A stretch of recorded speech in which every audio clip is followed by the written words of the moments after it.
Good afternoon and welcome to the Midday News. Here's what we have in the bulletin. Freak storm hit fishing village in Hanover. And later in sports, Olympic opening ceremony to be held this afternoon. Thank you for joining us. I'm Kerry-Ann Simpson. Here are the details. Over in St. Elizabeth, the Black River Police arrested 2 men and a firearm seized. They were nabbed as the lawmen conducted a routine operation along the Holland Main Road last night. A white Toyota Noah traveling in a westerly direction was signaled to stop. The driver complied, and during a search of the vehicle, 1 Heritage Rough Ride pistol, 3 live rounds, and 3 spent casings were found in the engine compartment of the vehicle. 2 men from Hanover addresses were taken into custody pending further investigations. This firearm seizure brings to 19 since the start of 2024. 1 man is dead following a vehicular collision last night at the intersection of East Street and Wharf Road in Morant Bay, St. Thomas.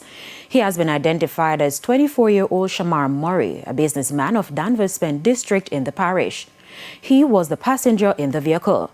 Information from the police are that Nakane Brown, a businessman of Springfield District, was driving a silver 2014 Toyota Hiace motor van along Wharf Road when he lost control of the vehicle and crashed into a wall. The vehicle immediately exploded and caught fire. Mr. Murray, who was traveling in the vehicle, was trapped inside and burnt to death. The driver was able to jump from the burning bus. Fisher folk in Hanover were sent scampering for safety on Thursday after a freak storm hit their fishing village. The surprise came when they heard loud noises followed by heavy winds as they built their fish nets. At least 1 shop was damaged. We were right here fixing nets and we see this water spout looking thing coming down. Then it stopped right in front of us in the harbor, and it's like it coming directly to us. And then by the time we could move and close our eyes, it's like bloop, zinc gone, everything, and then it just done like that. Another fisherman detailed what happened. Mr. Boy, I went dangerous, you know. And I tell you, we decided to shop and can't go in the shop in the yard. Me I tell you this time, the thing got me now on circle, they spin me, you know. I mean, they say they shop door and can't go in there, you know that. I tell you, when me get to front of me, I have to sail in there. I dive in there, you know. I tell you, man, I couldn't better walk, I have to dive in. This brings to 2 the number of freak storms in under a month. In June, the corporate area was hit by a similar occurrence that downed trees, caused power outages, and damaged at least 1 vehicle. Health Minister Dr. Christopher Tufton says more resources will be provided to address the growing mosquito population in sections of Clarendon. Residents have been complaining that the current vector control measures are inadequate. The health minister and a team from the ministry visited areas worst affected by Hurricane Beryl on Thursday. We have also hired 3 private contractors in the parish to support the work of the team on the ground. Those private contractors combined have 7 vehicles. So if you put our 4 plus the 7, you have 11 vehicles and you have 120 plus the private contractors who are now serving the parish. The Manchester Health Department says it has been proactive following the passage of Hurricane Beryl.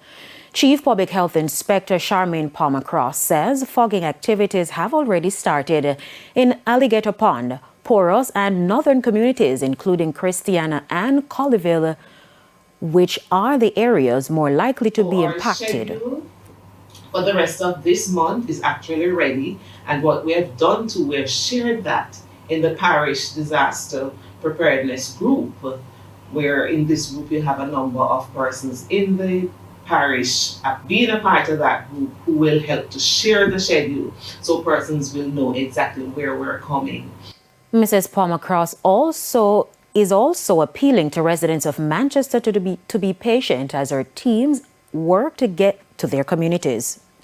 We did hope to start with the additional 3 teams from yesterday. It did not work, but we definitely will start that today. And so we ask persons to be patient with us because, of course, we understand that once you have this kind of thing happening in terms of the storm, the hurricane, the rain, you are going to see an increase in the breeding of mosquitoes. It is inevitable. And so what I will do is ask individual householders to take personal responsibilities. It will soon be mandatory for parents to maintain their children after age 18 if the child is enrolled in an education or training program. This follows changes to the Maintenance Act, which were passed in the House of Representatives on Tuesday.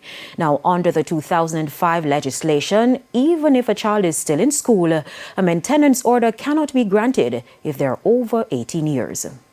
The effect of this is that the Principal Act allows parents who are required to pay maintenance to discontinue paying maintenance for his or her child as soon as the child attains the age of majority.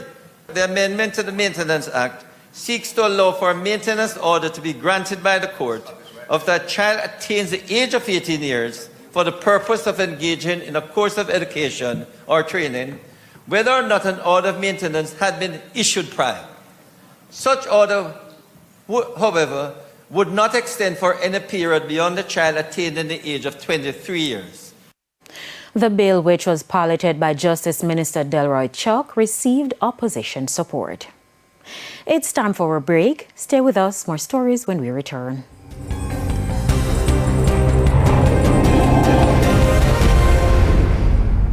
Welcome back to the Midday News. Agriculture Minister Floyd Green has promised to give more support to farmers whose plants are being affected by fungal disease at his recent tour in South Trelawney.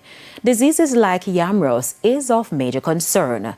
The minister says investments have been made in Bodle's Agricultural Research Station to treat these diseases. A lot more emphasis on research, and we have to, because we do recognize that the climate has changed, right? So not only do we have to look at researching to treat things like increased disease, increased pests, things of that nature that comes with a change in climate, but also different methodologies. How do you innovate? How do you work to ensure that you are treated with the changes, and what are the nutritional regimes that our farmers need to embark upon? And the only way we can get that is it can't be theoretic, it has to be practical. Which is why we would have announced earlier this year a $6 billion 6-year program to continue to drive the redevelopment, not just of Bodles, we're going to continue with Bodles, but all our research centers. So Mount Pelion, Orange River, Hounslow, each focusing on that area as a center of excellence. So we're going to put in those resources over the next few years to really give us the research capacity we need to keep agriculture doing well. the ministry has so far invested billions in research and investment for the agricultural sector. It's now time for the Business Minute. The board of the Jamaica Stock Exchange appointed Angus Young and Resworth Burchinson as directors effective July 24, 2024 at its board meeting yesterday. CEO of NCB Capital Markets Angus Young joins the JSE's board of directors with 23 years of experience in the banking and finance sector, while CEO of VM Investments Resworth Burchinson has 18 years of experience in the banking and finance sector.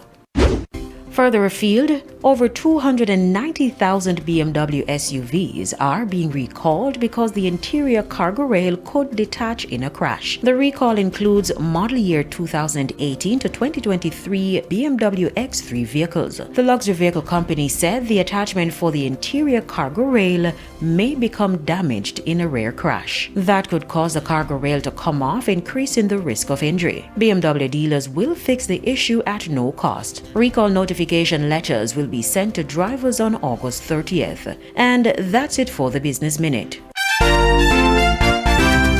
In news overseas, France's State Railways Company says there were several coordinated militias acts, including arson, that targeted high-speed train lines on Friday. They say the sabotage has disrupted travel and damaged several facilities, affecting some 800,000 travelers. Officials say the massive attack was aimed at paralyzing the high-speed line network, and the train lines will be disrupted through the weekend. It comes just hours before the start of the Olympic opening ceremony. We now head to a quick break. When we come back, we'll have your midday sports.